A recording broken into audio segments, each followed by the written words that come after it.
Oi, pessoal do Borogodei, quem está falando aqui é Rafa Capai.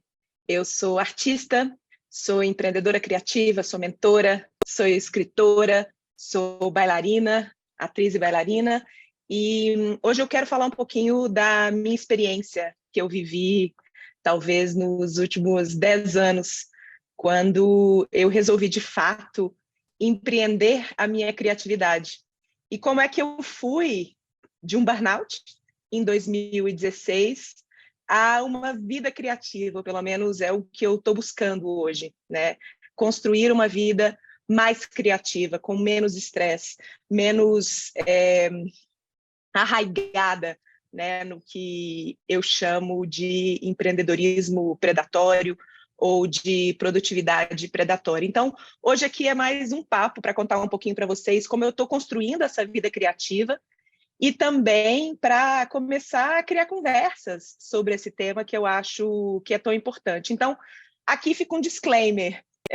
Normalmente, lá na Espaçonave, né, que é um dos meus empreendimentos, eu tendo a falar de temas que eu já testei, que eu já resolvi, de processos que eu já construí do início ao fim. Hoje aqui não é o caso. Hoje eu vou contar de algo que eu estou vivendo hoje, né? Algo que eu estou construindo nesse exato momento, e por isso mesmo não tem fim.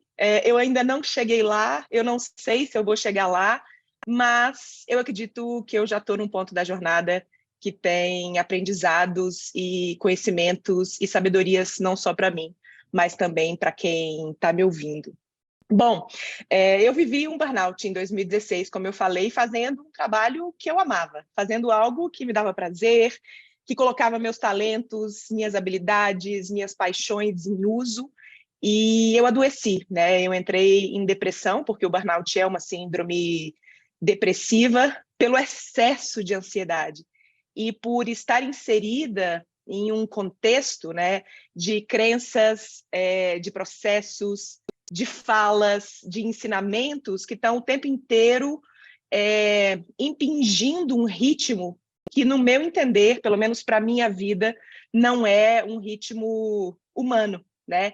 É um ritmo que o capitalismo nos impinge, mas que não necessariamente é algo que respeita o nosso tempo, as nossas vontades, o tempo das coisas, os saberes das coisas, o nosso corpo. Então, lá em 2016, eu vivi esse burnout e eu descobri duas coisas. A primeira é que não adiantava mudar o meu trabalho, no sentido de que não era porque eu tinha que fechar o meu negócio e abrir uma outra coisa. Em alguns casos né? Quando as pessoas estão trabalhando em locais absolutamente abusivos, etc. Mas no meu caso eu percebi que era algo da minha natureza, era algo que falava muito de como eu lidava com o trabalho, de como eu respondia às demandas desse mundo em constante aceleração, mas também como é que eu tinha dentro de mim um reloginho, um TikTok que não me deixava descansar, não me deixava parar, não me deixava sentir, não me deixava viver completamente aquilo que de fato eu estava vivendo. E a segunda coisa que eu descobri é que, no meu caso, né, o burnout falava muito do meu jeito de lidar com o trabalho, mas que também o burnout fala de um sistema de opressão, né? Um sistema, como eu já falei, que nos obriga, quase que nos obriga a viver um ritmo, a viver uma aceleração, a viver uma vontade de estar sempre fazendo mais, uma necessidade de estar sempre fazendo mais, que estimulam, né, o trabalho, a criação e o empreendedorismo predatório. Então, eu descobri que estava dentro de mim, mas que também estava dentro de mim porque eu reverberava coisas e jeito de fazer e sabedorias que não são tão sábias assim, externas, né? Exatamente desse sistema capitalista que a gente está vivendo. E aí uma das coisas que eu me perguntei e continuo me perguntando esse tempo todo foi: faz sentido eu dizer e eu abraçar a criatividade como minha grande musa e aquilo que lidera o meu trabalho? Faz sentido eu trabalhar com a criatividade e não viver uma vida criativa? Faz sentido eu trabalhar com criatividade, não ter de fato tempo para criatividade? Faz sentido eu me colocar como uma profissional criativa, mas na verdade eu trabalhando quase como uma mini maquininha de criação, né? Eu me via entre jobs, depois de jobs, lançamentos, depois de lançamentos, simplesmente acelerando uma maquininha. Eu falava, gente, eu sou uma máquina de criar. Será que é para isso que eu vim, né? Será que é exatamente isso que me conecta com a criatividade? É isso que me fez chegar até aqui, né, escolhendo a criatividade como minha grande companheira de trabalho. Então, eu vivi esse burnout em 2016. Em 2019, eu cheguei no ápice desse processo, porque apesar de ter começado a criar práticas de autocuidado, essas práticas elas eram quase que ferramentas de opressão próprias de mim mesma, comigo mesma, né? Então, eu meditava, mas eu me obrigava a meditar. Eu fazia exercício, mas eu exagerava no exercício. Eu comia bem, mas eu comia de forma muito radical, né? Sem respeitar de fato o que o meu corpo precisava e o que ele pedia. Então, eu comecei a colocar essas práticas em prática, mas elas estavam a partir da mesma sensação, aquela mesma sensação de que eu tinha que ganhar de mim mesma, que eu tinha que ganhar do mundo, que eu estava numa corrida. Eu não sei se você está me ouvindo, se você reconhece isso também, né? E aí, em 2020, 15 dias antes da pandemia, eu resolvo fazer resolvo fazer um sabático. Fico aí 7, 8, 9 meses, de fato, estudando, mergulhando em mim mesma, tentando entender o que tinha acontecido comigo nos últimos anos e que tipo de vida que eu queria construir dali para frente. Parecendo, né, falando assim, parece que foi fácil, que foi um processo super fluido, um processo, jornada do herói perfeita, mas não é o caso, assim. Altos e baixos, eu duvidei e continuo duvidando muito desse processo o tempo inteiro. Eu continuo me perguntando, será que de fato tem jeito de construir uma vida criativa, uma bolinha ali para minha vida, diante desse mundo louco como ele nos está posto? Mas eu comecei. E aí, nesse processo, eu queria compartilhar com vocês 7 práticas que eu tenho colocado em ação e que estão me ajudando a construir uma vida mais criativa, num outro ritmo, pautadas por uma outra relação comigo mesma, com meu corpo e até mesmo com essa sensação constante que emana do mundo, né, de que nós não estamos fazendo o suficiente, de que a gente tinha que estar fazendo mais, de que a gente não pode descansar, de que as pessoas vão passar na nossa frente, de que, né, coloque aí os 3 pontinhos, tudo que a gente escuta, né, o tempo inteiro ao nosso redor, se a gente está especialmente trabalhando na internet. Então, o primeiro hábito, a primeira prática, a primeira forma de fazer que eu coloquei foi, de fato, mudar uma chave interna. Porque eu percebi que não adiantava nada eu colocar essas práticas em ação se dentro eu continuava achando que eu estava em atraso, se dentro o meu reloginho interno continuava batendo numa aceleração, que foi exatamente a aceleração que eu aprendi durante a minha vida inteira como profissional. Então, a primeira mudança, e essa talvez seja a mais difícil, foi mudar essa chave interna, né? Parar de deixar que o meu relógio interno ficasse concatenado com o relógio do mundo, tentar construir uma redoma de proteção para a minha forma de pensar, para a minha forma de fazer, né, para aquilo que eu sinto que eu devo fazer e que eu estou fazendo. Isso significa devolver a carteirinha de produtividade crônica ou produtividade tóxica que vários de nós tiramos ali quando começamos a trabalhar. Significa a não romantização, né, do trabalho duro. Me entenda mal, eu sou absolutamente disciplinada, trabalho bastante, gosto de trabalhar, mas eu tenho trabalhado de forma mais inteligente do que eu trabalhava antes, né? Eu tinha jornadas de trabalho de 14, 16 horas por dia, e eu achava lindo, e eu achava que era exatamente o que esperavam de mim, né, que eu tinha que fazer. Agora não, eu devolvi a carteirinha da produtividade tóxica, de vez em quando ela senta aqui no meu ombro e tenta me convencer de que eu estou no ritmo errado, mas eu continuo tentando criar esse próprio ritmo, esse jeito de fazer que esteja mais conectado com o meu sentir e a minha própria busca e o meu próprio caminho do que o ritmo que vem de fora. Essa foi a primeira prática. A segunda, tem sido muito, muito importante, e parece pouco, e parece algo que a gente fala, eu já faço, eu já sei, mas muitos de nós não fazemos de verdade. Quando fazemos, a gente faz com culpa, que é instituir as pausas restaurativas, instituir o sono como prioridade mesmo, instituir descansos, instituir contato com a natureza.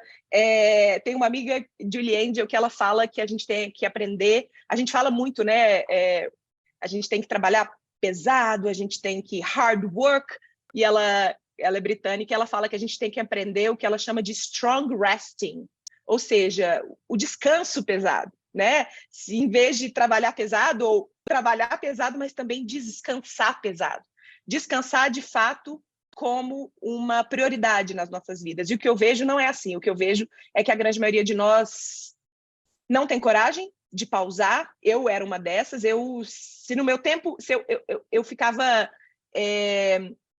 Eu vivia de forma enfadonha e eu tinha medo de ficar enfadonha. Eu tinha medo, né, de ficar bored, né, de ficar sem nada para fazer. E hoje em dia eu aprecio esses momentos, eu estimulo que eles aconteçam na minha vida, e eu abro espaço. Então, se tem uma semana que eu estou trabalhando demais, eu paro numa quarta-feira e eu paro numa tarde sem culpa, porque eu sinto que é exatamente isso que eu preciso para continuar trabalhando num ritmo bom, né? Então, pensa aí se você, apesar de já saber disso, se você de fato pratica, né, o strong resting sem culpa, se você de fato se permite descansar, para que você retome a jornada de novo no dia seguinte. Número 3, eu tenho deixado que o meu corpo me guie. Eu tinha muita dúvida, especialmente quando eu comecei esse processo.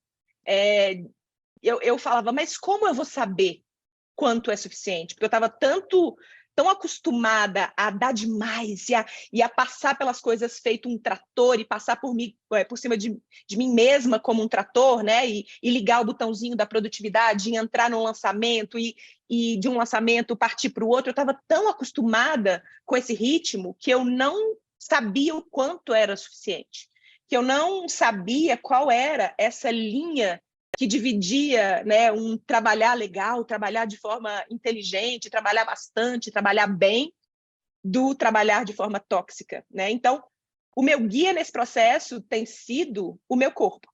E aí, eu liguei mesmo as minhas as minhas papilas gustativas do meu corpo inteiro, não só da minha língua, mas eu liguei mesmo todos os meus poros, né, e o meu corpo para tentar sentir o que o meu corpo precisa. Então, se é disso que eu preciso, se é de uma caminhada, se é de sol, se é de descanso, se é de leitura, o meu corpo virou o meu guia nesse processo. Porque a minha cabeça, né, eu tinha ultrapassado tantos limites que eu tinha perdido a minha régua. Eu já não sabia o quanto era demais, né, o quanto era pouco. Se eu ficasse no meu cabeção. E aí, hoje em dia, eu deixo que o meu corpo me guie nesse processo. Ele virou o meu guia. E aí, se eu estou conectada com o meu corpo, eu sei o que eu preciso. Eu sei que eu estou com sede, eu sei que eu preciso comer mais um dia do que outro, eu sei que eu preciso descansar, eu preciso dormir mais. Então, o meu corpo passou a ser o meu guia nessa caminhada de construção de uma vida mais criativa. E se você for pensar, quando a gente se conecta com o nosso corpo, a gente está... de alguma maneira, indo contra o mundo, a direção na qual o mundo está indo, né? Porque se você for pensar, por exemplo, num metaverso, que eu estou aqui, só aqui, né, com um super óculos, o meu corpo está parado e eu estou vivendo uma outra realidade. Então, são estados, a internet, ela traz isso para a gente, são estados dissociativos, que é como a gente chama, né? Eu não estou mais no meu corpo, eu estou desassociada no meu corpo. E o burnout também me levou para o estado dissociativo, né? Então, eu tenho tentado trazer a alma para o corpo, né? E ele tem sido meu guia nesse processo. Quarto, e aí vai para os empreendedores também nesse processo, que é simplificar. Simplificar muito.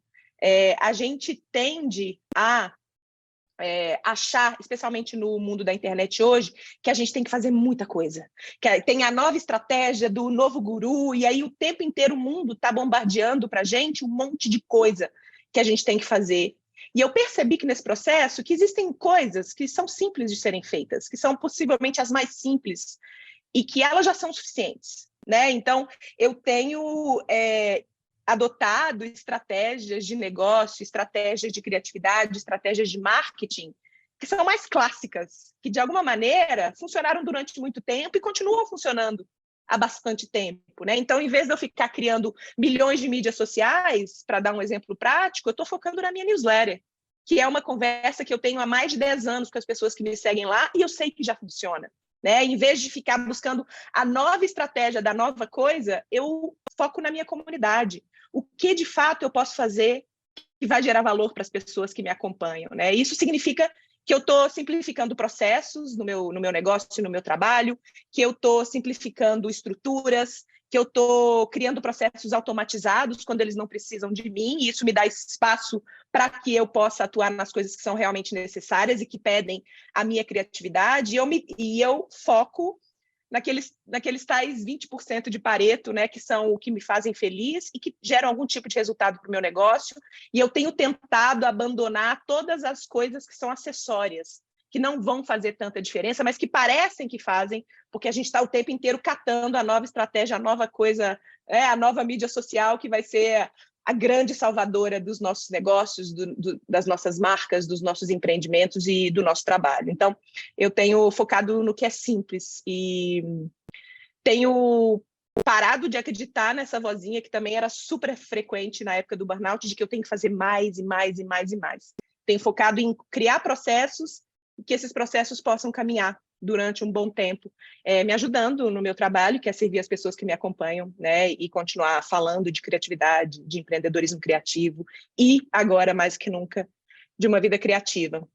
Número 5, eu tenho focado mais em processos contínuos de consistência, e tem a ver com o que eu falei anteriormente também, do que em grandes tiros e grandes sprints e grandes lançamentos e grandes coisas que precisam de uma energia gigante. Então, eu passei a ser a pessoa da gotinha todo dia, e aí vendo essa coisa crescer, do que aquela pessoa que entregava demais, só que eu entregava mais do que eu podia, e aí o que acontecia? Que é um processo super comum também em pessoas que vivem processos de estresse crônicos ou burnout. Eu puxava tanto o elástico que quando acabava aquele lançamento, aquela nova coisa que eu tinha criado, eu tinha me desgastado tanto no processo que eu voltava lá atrás. O meu elástico puxava com a mesma força ou até mais força ainda para trás. E eu perdia muito do que eu tinha construído porque eu não conseguia sustentar aquele nível de energia que não era humano, né? Que não era orgânico para mim. Então, agora, ao invés de focar nessa coisa de dar tiros de sprint, onde eu me dedico muito, horas e horas e horas a um grande lançamento, alguma grande coisa, eu tenho focado em pequenas gotinhas e focado mais em consistência. E isso me ajuda também a de alguma maneira, construir resultados no longo prazo. E se eles são construídos no longo prazo, significa que eles também não vão embora da noite para o dia. Não são castelos de areia, são coisas que, de fato, são construídas no longo prazo e, por isso mesmo, vão fazer a diferença. E aí eu falei que eram 7, mas são só 6, pessoal. Eu sou sempre essa pessoa que erra os números. 1, 2, 3, 4, 5... 6. 6 estratégias. A sexta tem a ver com priorizar a criatividade, né? No meu dia a dia e no meu trabalho. E o tempo inteiro deixar que a minha criatividade me guie, deixar que ela aponte um caminho, né? Eu sou muito uma pessoa da estratégia e eu acho que a estratégia é maravilhosa, e que ela deve ser colocada em prática, especialmente para lidar com esse mundo caótico, porque se for só com a paixão, só com a emoção, só com o coração, só com a intuição, É quase como o universo hoje, na forma, né, que ele está posto, o universo da internet, o universo do trabalhar com o que se gosta, o universo do empreendedorismo criativo. Esse universo é como se fosse um mar, né, com muita onda. Então, aquele mar que está puxado, né? E aí, se a gente entra só com a intuição, uau, que lindo, uau, a gente mergulha e aquele mar derruba a gente. Então, a gente precisa, sim, ter estratégia para lidar com todas essas coisas que eu pensei, planejar, pensar com calma, optar por uma coisa ou outra, pensar racionalmente, mas mais do que nunca, a minha prática tem sido da criatividade, ela dá alavanca para a minha intuição, ela dá alavanca para a minha paixão, ela dá alavanca para a minha criatividade, né? Então, a criatividade me ajuda a deixar a estratégia, o racional me ajuda a levantar a criatividade, deixar o meu emocional e a minha criatividade brilharem, né? Então, é criatividade e estratégia, razão e emoção, essas coisas duas juntas e cada uma trabalhando de um jeito que o seu melhor acontece, né? Eu acredito que empreendedores criativos precisam juntar esses dois modos de pensar do cérebro, especialmente se estamos querendo construir vidas criativas em meio ao caos, ao redor desse mundo louco, né? Então é isso, essa foi a minha partilha de hoje. Eu queria muito ouvir vocês, então se quiser continuar essa conversa aqui, pode ser um lugar, você pode me achar também no @RafaCapai, e eu também dou aulas semanais no meu YouTube, você me acha lá, Rafa Capai mais a espaçonave, e eu quero saber o que você achou, quero saber se faz sentido para você, se você tem vivido algo semelhante na sua vida como criativo ou como empreendedor criativo. Vamos trocar. Estou aqui pronta para a gente conversar mais sobre esse tema, porque ele tem sido o tema que tem guiado mesmo a minha própria trajetória, a minha própria busca, mas também vai ser a minha partida daqui para frente.